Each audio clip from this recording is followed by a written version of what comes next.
যদি আপনার দ্বারাই দশের সম্পদ অথবা কারো সম্পদ, এক কথায় দশের সম্পদ মানে আপনি ধরেন যে এমএলএ সব, আপনি ধরেন মেম্বার, আপনি ধরেন প্রেসিডেন্ট, জেলা পরিষদ, যেই হন না কেন, আপনার ধারায় যদি, কারণ প্রত্যেকটা এমএলএর, প্রেসিডেন্ট, যারা জেলা পরিষদ রয়েছে প্রত্যেকেরই আপনার কি থাকে, একটি নির্দিষ্ট দরমাহা থাকে। ওই দরমাহা তার জন্য। বাকি যে দশের সম্পদ রয়েছে, বাকি যে দশের পয়সা রয়েছে, ওখান থেকে যদি কোনো ব্যক্তি, আমি হাজার হাজার লাখ লাখ বলবো না, ওখান থেকে যদি কোনো ব্যক্তি 1 টাকা মেরে দিয়েছে, 1 টাকা, ওই ব্যক্তি যদি কাবা শরীফের ভিতরেও মারা যায়, ওই ব্যক্তি জান্নাতে যাবে না। গত জুমায় বলেছিলাম যে নবী আদম থেকে শুরু করে 1 লাখ অথবা 2,24,000 নবী যদি ওই ব্যক্তি জানাজা পড়ে, তবু ওই ব্যক্তি জান্নাতে প্রবেশ করবে না। কেন? ইন্নী হারামতু যুলমা আলা নাফসি, বান্দা আমি কারোর উপরে জুলুম করি না, কাজে তুমি যদি কারোর উপরে জুলুম করো আর আমি যদি তোমাকে মাফ করে দেই, আমি আল্লাহ তার উপরে জুলুম করলাম, তো কাজে আমি কারোর উপরে জুলুম করি না, কারোর উপরে জুলুম করি না। এখন আপনি চিন্তা করেন যে আপনার ধারায় যদি এই ভুল হয়ে থাকে, আপনার জান্নাত আপনার উপরে বর্তমান পর্যন্ত হারাম হয়ে রয়েছে। আপনাকে বলছি মানে আমার নিজেকে আমি বলছি যে আমার দ্বারাই যদি, আমার এই 24 বছর বয়সে যদি আমি কারোর 1 টাকা মেরে খেয়ে থাকি, তাহলে এটা আমার মাফ হবে না, আমি জান্নাতে যেতে পারবো না। আমি 5 ওয়াক্ত নামাজ পড়তে পারি, আমি ধর্মের কথা বলতে পারি, আমি ইমাম সাহেব হতে পারি, যদি আমি কারোর 1 টাকা মেরে খাই, তাহলে আমাকে কেউ জান্নাতে দিতে পারবে না, কেউ পারবে না, কেউ পারবে না। আসমান জমিনের সকল জিন ফেরেশতা মিলেও যদি আমার জন্য যদি আল্লাহর কাছে দোয়া করে, আল্লাহ বলে আমি যে জুলুম করি না, তাই ছোট্ট একটি বাক্যর দ্বারা সমর্পণ করে নিচ্ছি। সকল বলে আলহামদুলিল্লাহ। তারপরে আমরা বিশ্বনবী আহমদ মুস্তাফা সাল্লাল্লাহু আলাইহি সাল্লামের উপর শত সহস্র দরুদ ও সালাম বর্ষিত হোক। সকল বলি সাল্লাল্লাহু আলাইহি ওয়াসাল্লাম। আমরা আলোচনা করতেছিলাম আত্মসৎ সম্পর্কে। তো আমাদের যে আলোচনা কিছুটা এগিয়েছিল, তবে আমাদের যে মূল আলোচনা, ওই মূল আলোচনায় আমরা প্রবেশ করতে পারছিলাম না, কারণ আমাদের সময় পার হয়ে গিয়েছিল। এখন আমাদের যে ভূমিকা তো চলেই গিয়েছে, আজকে আর ভূমিকা নিয়ে আলোচনা করব না।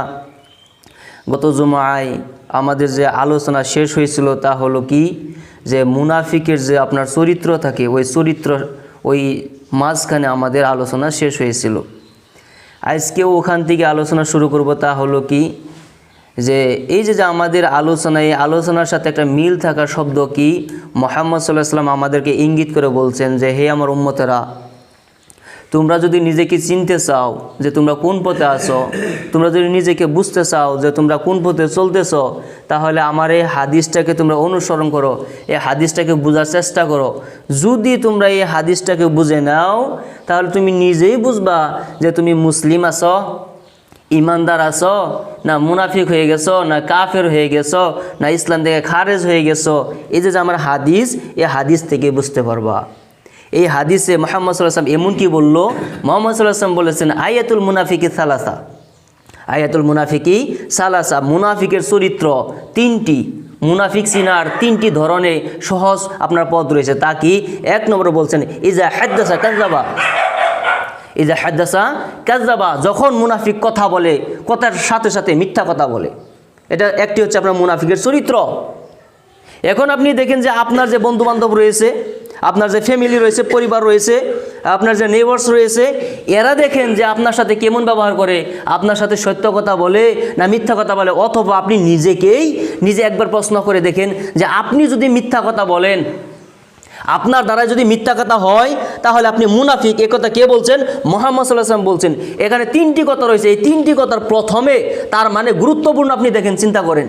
3 নম্বরে বলতো ভিন্ন কথা। প্রথমে আল্লাহ নবী স্টার্ট করলেন যে কি, ইজা হাদ্দাসা কাযাবা, যখন কথা বলে সে মিথ্যা কথা বলে, ওই ব্যক্তি সে মুনাফিক। মুনাফিক আবার কে? মুনাফিক ওই ব্যক্তি যা বলেছিলাম যে জাহান্নামের একেবারে নিম্ন স্তরে থাকবে। জাহান্নাম যত দর রয়েছে, জাহান্নামের আপনার যে 10 জায়গা রয়েছে, ওই 10 জায়গাতে আপনার মানুষের রক্তপুষ জমা হতে হতে পানিগুলো আপনার বলকাতে থাকবে।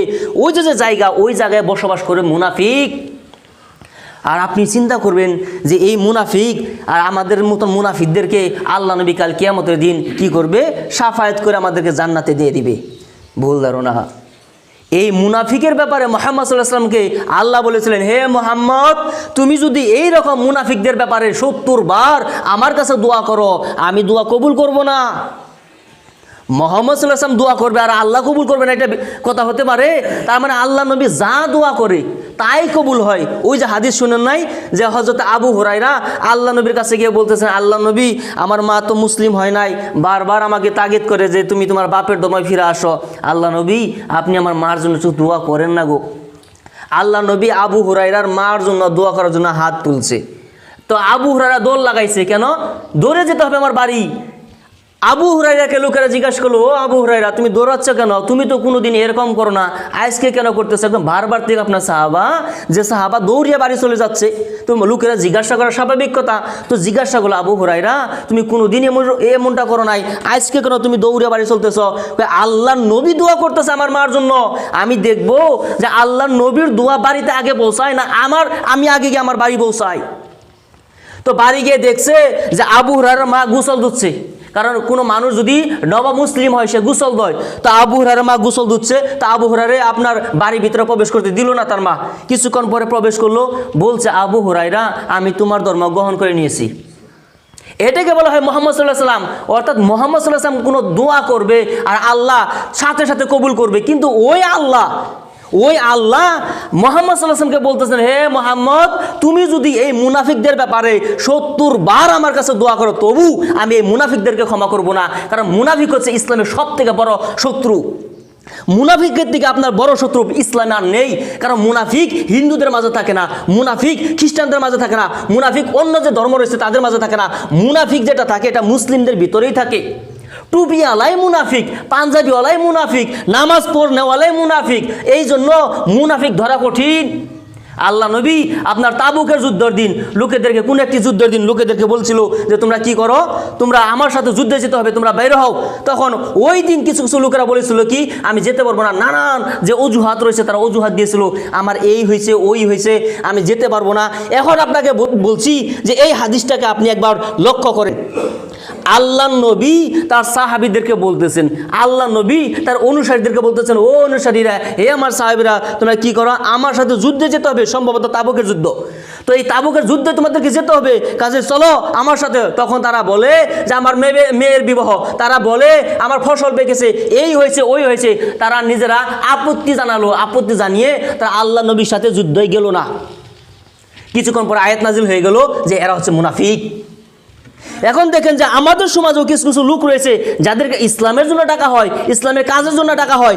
যখন তাকে ইসলামের কাজের জন্য ডাকা হয়, যখন তাকে ইসলামের জন্য ডাকা হয়, তখন সে কাজের অজুহাত দেয় যে আমার এই সমস্যা আমি যেতে পারবো না, আমার এই সমস্যা আমি যেতে পারবো না, আমার এই সমস্যায় আমি যেতে পারবো না। যদিও যে ব্যক্তিকে আপনার এই পৃথিবীতে সৃষ্টি করা হলো কি জন্য, মা খলাকতুল জিন্না ওয়াল ইনসা ইল্লা লিয়াবুদুন, আল্লাহ সুবহানাহু ওয়া তাআলা আমাদেরকে সৃষ্টি করলো কি জন্য? উদ্দেশ্য হলো আল্লাহর ইবাদত, উদ্দেশ্য হলো আল্লাহর কাজ করার জন্য।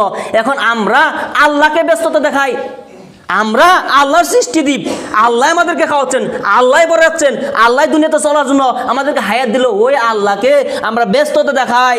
এখন দেখে যে ওই মুনাফিক আর এই যে আমাদের সমাজে যে কিছু লোক রয়েছে যাদেরকে ইসলামের জন্য ডাকলে পাওয়া যায় না, ইসলামের জন্য ডাকলে নানান অজুহাত দেখায়, তো তাদের মাঝে আর তাদের মাঝে কি পার্থক্য?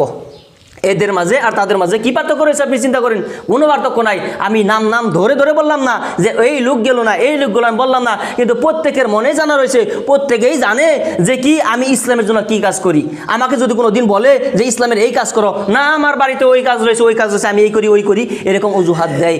কাজে ইসলামের কাজে অজুহাত দিয়ে পার পাওয়া যাবে না, কারণ মুহাম্মদ সাল্লাল্লাহু আলাইহি ওয়াসাল্লামকে আল্লাহ না করেছেন যে কি মুনাফিকদের জন্য আমার কাছে দোয়া করবে না, আমি মুনাফিকদেরকে কোনো দিন ক্ষমা করব না।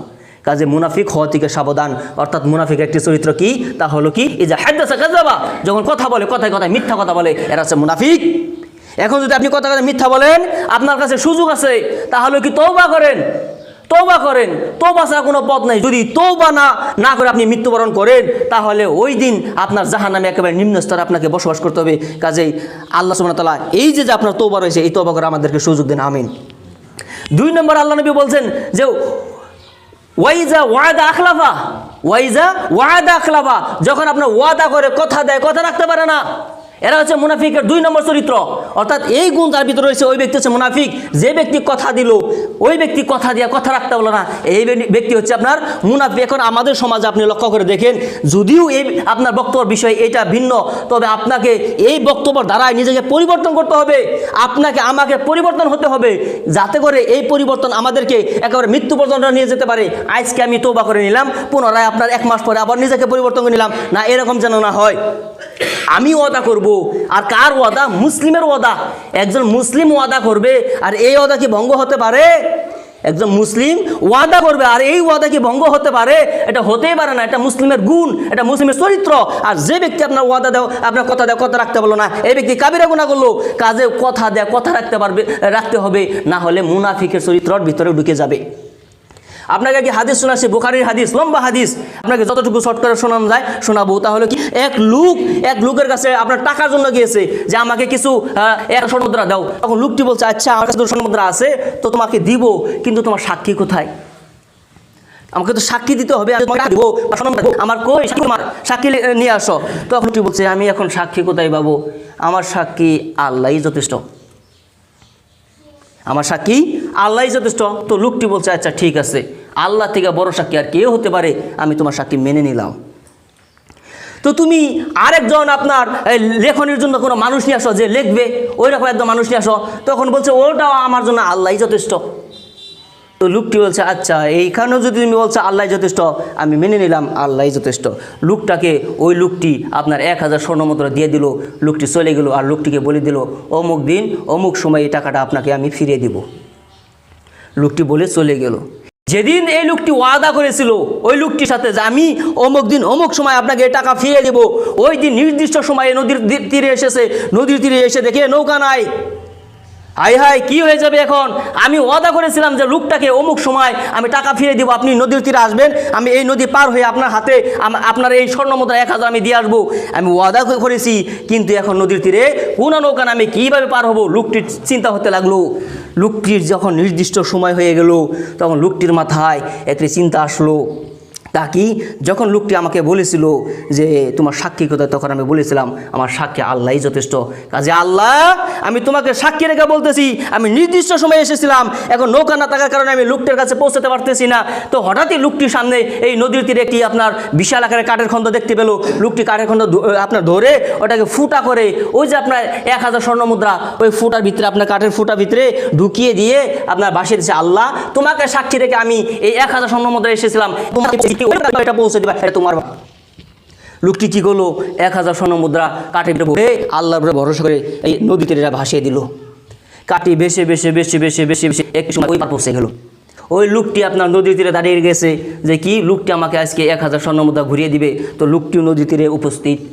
তো যখন দেখছে যে সময় পার হয়ে যাচ্ছে আর লোকটি আসতেছে না, তখন লোকটি মনে মনে চিন্তা করলো লোকটির কোনো অসুবিধা হতে পারে, সমস্যা হতে পারে। রাগ নেই, রাগ করে নাই। লোকটি ভাবতেছে যে লোকটি আমার কাছ থেকে 1000 স্বর্ণমুদ্রা নিল, হতে পারে লোকটি কোনো সমস্যা হতে পারে, অসুবিধা হতে পারে, কাজে আমি চলে যাই। যখন চলে যাবে, হঠাৎ তার সামনে ওই কাঠের টুকরা চোখে পড়ে গেল। তখন লোকটি ধারণা করলো এই কাঠের টুকরা নিয়ে যাই, আমার বিবি রান্নার কাজে ব্যবহার করতে পারবে। তো লোকটি কাঠের টুকরা বাড়িতে নিয়ে গেল, এবং কাঠের টুকরা যখনই আপনার টুকরো টুকরা করার জন্য এটাকে আপনার ফেলে দিল, তখন ভিতর থেকে একটি টুকরা বের হয়ে গেল। যখন টুকরা খুলে দেখছে যে ভিতরে কি 1000 স্বর্ণমুদ্রা। লোকটি আল্লাহর উপরে ভরসা করেছে, কিন্তু ঘরে বসে থাকে নাই।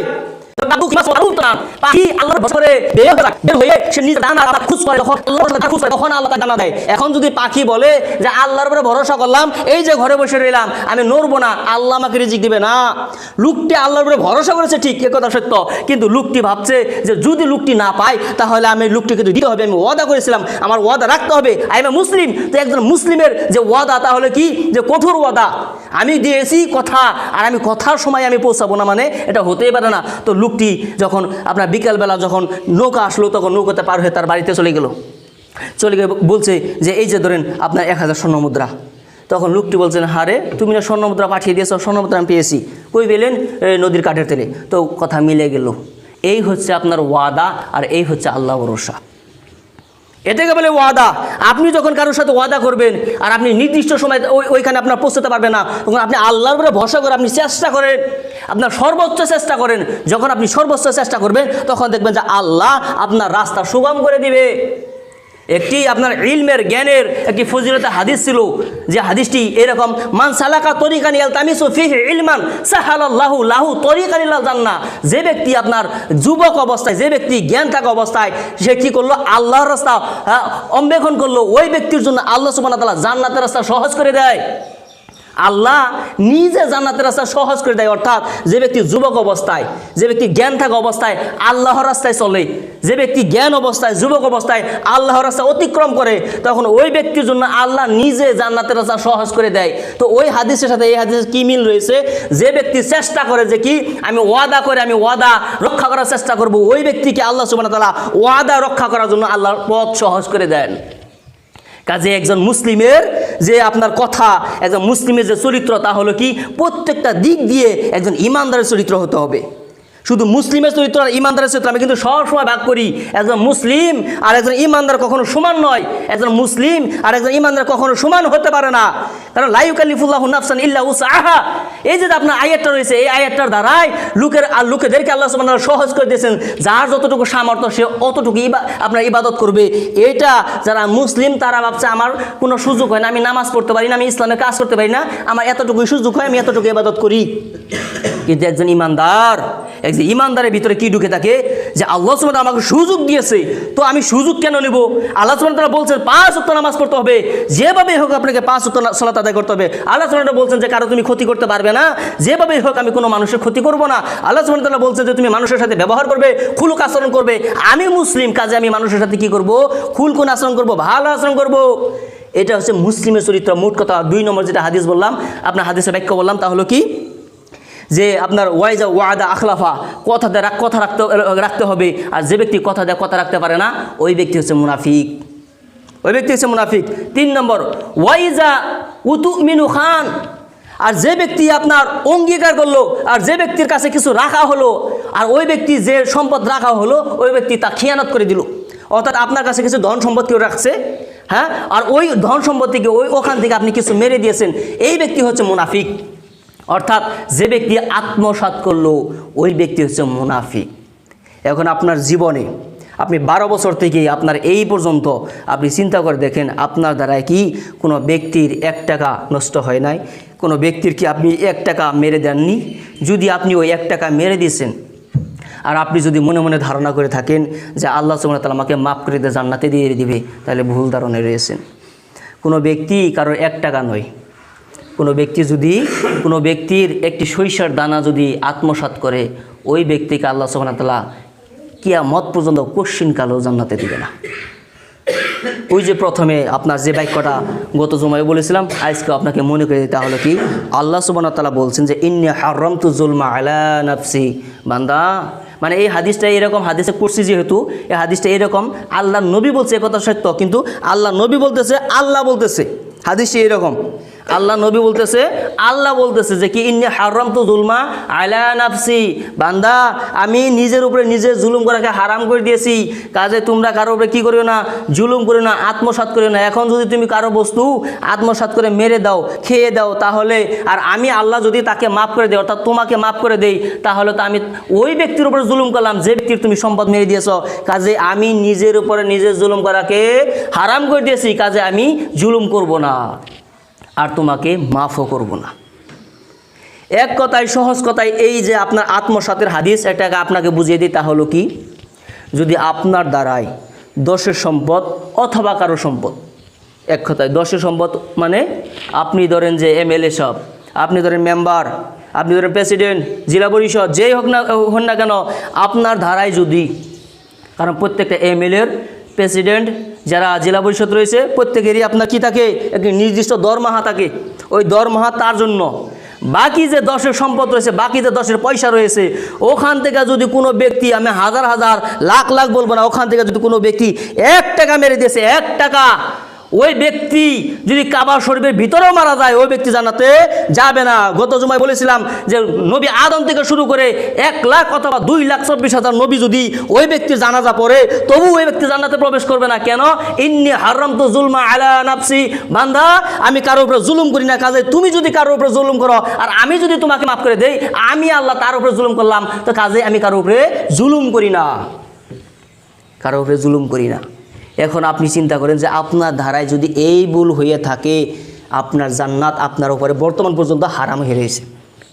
আপনাকে বলছি মানে আমার নিজেকে আমি বলছি যে আমার দ্বারাই যদি আমার এই 24 বছর বয়সে যদি আমি কারোর 1 টাকা মেরে খেয়ে থাকি, তাহলে এটা আমার মাফ হবে না, আমি জান্নাতে যেতে পারবো না। আমি 5 ওয়াক্ত নামাজ পড়তে পারি, আমি ধর্মের কথা বলতে পারি, আমি ইমাম সাহেব হতে পারি, যদি আমি কারোর 1 টাকা মেরে খাই, তাহলে আমাকে কেউ জান্নাতে দিতে পারবে না, কেউ পারবে না, কেউ পারবে না। আসমান জমিনের সকল জিন ফেরেশতা মিলেও যদি আমার জন্য যদি আল্লাহর কাছে দোয়া করে, আল্লাহ বলে আমি যে জুলুম করি না। এখন অনেক দেখেছি আমি, আমার নিশ্চয়কে দেখেছি লোকেদেরকে যে জিউর জবস্তি লোকেদের আপনার ধন সম্পদ মেরে খায়, লোকেরা কি করে নিজের ভাইয়ের সম্পদ মেরে খায়, নিজের ভাইয়ের জমি কোদাল দিয়ে কেটে কেটে মেরে খায়, নিজের ভাইয়ের জমি দখল করে নেয়, 2 হাত 4 হাত 5 হাত জমি দখল করে নেয়। এইসব লোকেরা জান্নাত পাবে তো দূরের কথা, জান্নাতের গন্ধ পাবে না এইসব লোকেরা। আর এইসব লোকেদেরকে কে জান্নাতে দিবে? এইসব লোকেরা কাল কিয়ামতের দিন আপনার হাজির হবে 3টি বস্তু নিয়ে, সবথেকে দামি বস্তু 3টি। এই 3টি বস্তু নিয়ে কাল কিয়ামতের দিন তারা হাজির হবে। 1 নম্বর হাজির হবে তারা নামাজ নিয়ে, 2 নম্বর তারা হাজির হবে আপনার জাকাত নিয়ে, আর 3 নম্বর তারা হাজির হবে দান নিয়ে। এত সম্পদ থাকা সত্ত্বেও তারা আল্লাহর সামনে নত হয়ে দাঁড়িয়ে যাবে। নত হয়ে যখন দাঁড়াবে তখন তার ভাই আসবে, ভাই এসে বলবে আল্লাহ ইনি হচ্ছেন আমার ভাই, এই ভাই আমার জমি দখল করে নিয়েছে 1 হাত করে, এই জমি আমাকে দিতে হবে। তখন আল্লাহ সুবহানাহু ওয়া তাআলা ওই ব্যক্তির আমলনামায় থেকে নেকি কেটে ওই লোকটাকে দিয়ে দিবে। কেউ এসে বলবে আল্লাহ এ হচ্ছে আমার পড়োশি, এই পড়োশি নিজে মাতবরি করে আমার সম্পত্তি অন্যজনকে দিল, এই ব্যক্তির কি ফায়দা হলো? তো এই ব্যক্তি আমার উপরে জুলুম করেছে, এখন এই ব্যক্তিকে আমার ওই সম্পত্তি দিতে হবে।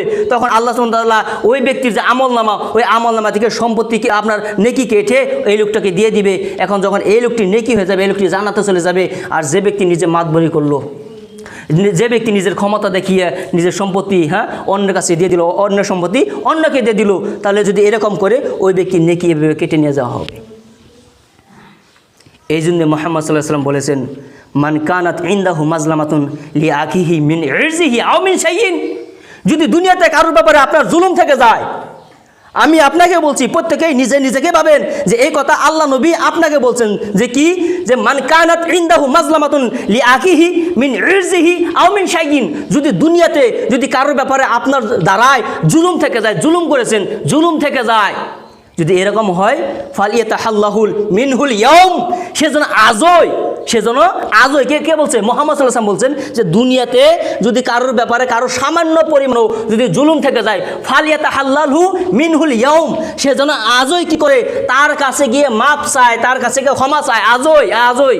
কারণ তার মৃত্যু কখন হয় কেউ তো জানে না। কাজে আল্লাহ নবী আদেশ করেছেন, আমারও শিখা, আল্লাহ নবী আদেশ করেছে আমাদেরকে কি, যে আজই যেন ওই ব্যক্তি কি করে তার কাছে গিয়ে মাপ চায়। ওই দিন আসার পূর্বে, কোন দিন?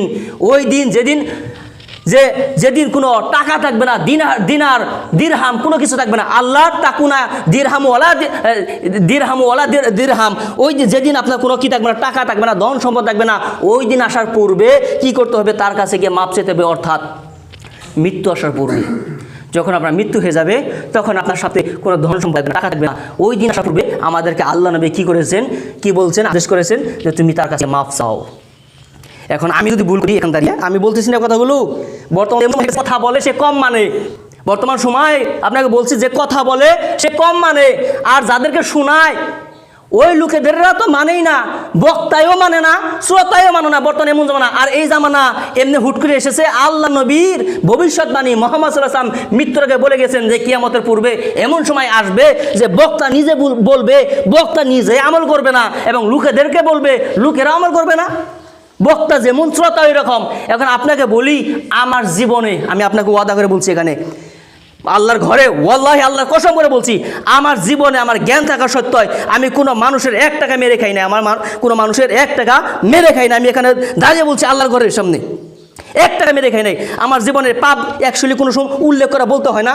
আল্লাহ নবী মানা করেছেন যে কুল্লু উম্মাতি মুআফা ইল্লা মুজাহিরুন, আমার সকল উম্মাতকে আল্লাহ মাফ করবে, কিন্তু ওই সব উম্মাতদেরকে আল্লাহ মাফ করবে না যারা পাপ করে গর্ব করে। অর্থাৎ একটি পাপের কথা আমাকে বলছি মানে শিক্ষার জন্য। আমার জীবনে আমি 50 টাকা আপনার নামে 50 টাকা মেরেছিলাম, সম্ভবত তখন আমার 5-6 বছর, আমার 5-6 বছর ছিল। মেরে দিয়েছিলাম। যখন আমি ফার্স্ট ইয়ারে পড়ি ওই টাকার কথা আমরা বলবো, আর ওই টাকা আমার নানাকে আমি ফিরে দিলাম।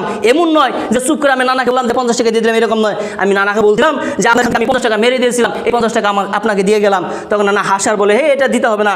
কিন্তু এই টাকা ফিরে দেওয়ার কিছুদিন পরে, 1 বছর 6 মাস পরে আমার নানা মারা যায়। যদি ওই টাকা আমি ফিরে না দিতাম তাহলে আমার কোনো দিন নিজেকে আমি বলতে পারতাম না যে কি, যে আমি কোনো কারোর টাকা কোনো দিন কিছু মেরে নিই। আমার যতটুকু জ্ঞান হয় আমি আপনাকে বলে দিলাম।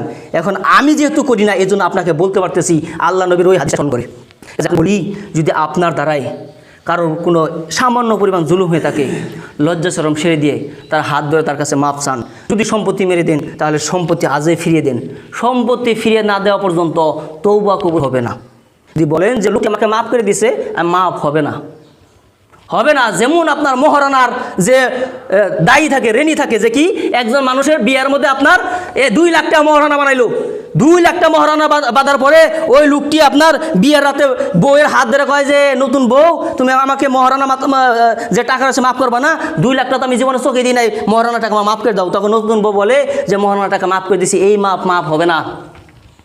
বউ যদি বলে এই মাপ হবে না, এই মাপ ওই দিনই হবে, ওই বউকে যেদিন তালাক দেওয়া হবে। আর ওই বউ বলবে মহারণা টাকা লাগবে না, ওই দিন মনে করতে হবে যে মহারণা টাকা মাপ হবে। যদি আপনি দেখেন যে বউ বলছে মহারণা টাকা মাফ করে দিলাম, ওই বউকে আপনি তালাক দেখবেন যে কালকে বলবে কি যে ওই মাপ তখন বাপ হয়ে দাঁড়াবে। মা বলবে আমি নাই তোমার ঘরে সংসার করবো, এই জন্য মাফ করছি, তুমি আমাকে তালাক দিবে আর আমি এটা মাফ করবো, মাফ হয়। তার মানে তালাক দেওয়ার পরে যদি মাফ না হয় তাহলে তালাক আপনার ইচ্ছা হবে।